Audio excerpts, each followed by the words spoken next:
pas de voyou, même pas en rêve tu prends cette part. Et pourquoi c'est toujours toi qui as la dernière part? Parce que c'est moi le chef de la meute dans cette portée, que c'est moi qui suis le roi de ce château et que c'est le seul plaisir qui me reste.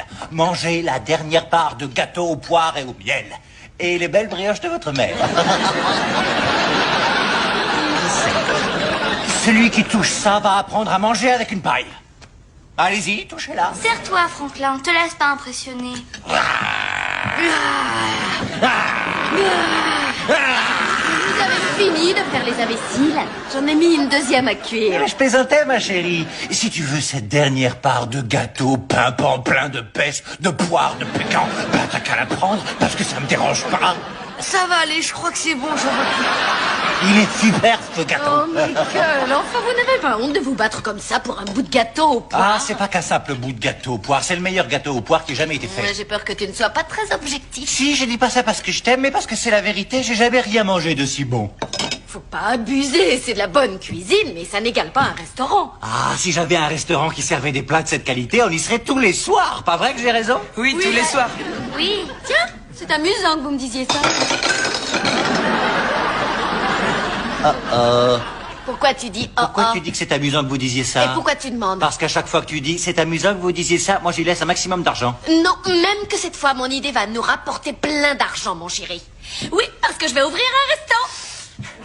C'est quoi cette odeur? Le gâteau aux poires? Non, Le rose beef? non. Ça sent l'engueulade à plein nez, tout Oui. ça brille. On y va, Franklin? Oui, 1 minute. J'espère que ce n'est pas à moi que tu as le culot de dire d'attendre. Bon, alors c'est quoi encore cette Bon, histoire? attends avant de t'énerver. Tu l'as dit toi-même, si tu trouvais une cuisine de cette qualité au restaurant, tu irais y manger tous les soirs. Bien sûr que je l'ai dit, mais c'était juste pour te faire un compliment. Tu crois vraiment que je suis sincère à chaque fois que je te dis un truc gentil? Pour moi, c'est une façon comme une autre d'arriver au préliminaire plus rapidement.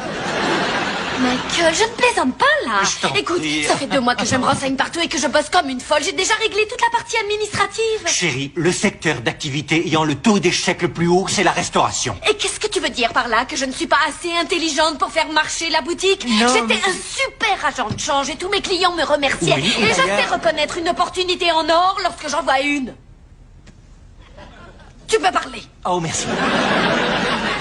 Je ne suis pas en train de remettre en cause tes compétences. Oh si, c'est exactement ce que tu es en train de faire. Il suffit de lire entre les lignes. Je le connais par cœur, ton discours. Ta place est à la maison pour laver, cuisiner, être à mon service et me préparer un gâteau aux poires chaque fois que j'ai envie d'en manger. Tu as oublié toute nue avec une plume dans les...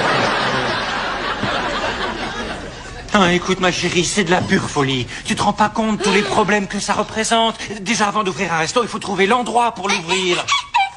Voilà. T'as trouvé l'endroit. Oui, monsieur. Exactement la taille idéale, en plein centre-ville, très bien situé, j'y suis allée. À l'intérieur, il y a déjà toutes les installations, il est prêt à tourner et il n'y a qu'un seul autre restaurant dans un rayon de 200 mètres. Oh, ça a toujours été mon rêve. Je peux quand même pas laisser passer une occasion pareille. D'autant plus que si je gagne de l'argent, toute la famille va en profiter. Mais c'est pas parce que tu sais faire de la cuisine à la maison que tu peux forcément ouvrir un resto. Qu'est-ce qui se serait passé il y a 20 ans si je t'avais dit la même chose? C'est pas parce que tu sais conduire un camion que tu peux forcément ouvrir une entreprise de transport. Justement, c'est pas pareil. J'ai été soutenu par quelque chose que tu n'as pas. Quoi? Toi.